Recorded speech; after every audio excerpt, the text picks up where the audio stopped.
మీ వల్ల ఎవరికి చెడు జరగకుండా చూసుకోండి, నష్టం కలగకుండా చూసుకోండి. అంతే జీవిత రహస్యం. మీరెప్పుడు మీ భవిష్యత్తు గురించి కానీ మీ జీవితం గురించి కానీ ఏ ఆందోళన ఏ భయం చెందవలసిన అవసరం లేదు. మీ చుట్టూ ఎన్నో రకాల ఘోరాలు జరగచ్చు, ప్రకృతి వైపరీత్యాలు జరగచ్చు, ఎంతోమంది ఎన్నో నేరాలు అటువంటివి చేయొచ్చు. మీకు మటుకు ఏ హాని జరగదు.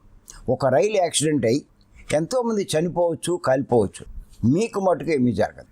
ఓ భూకంపం వచ్చి ఎన్నో వేల మంది చనిపోవచ్చు, ఏదైనా ఉపద్రవం జరగదు, మీకు మటుకు ఏమి జరగదు. ఒక కరోనా లాంటి మహమ్మారి వచ్చి ఎంతోమంది పెట్టల్లా రాలిపోవచ్చు, మీకేది జరగదు. ఎందుచేతనంటే ఎవ్వరికీ హాని చెయ్యని మీకు హాని ఎలా జరుగుతుందండి? హాని చెయ్యని మీకు ప్రకృతి ఎందుకు హాని చేస్తుందండి? ఎవరికీ నష్టం కలిగించని మీకు నష్టం ఎలా కలుగుతుందండి?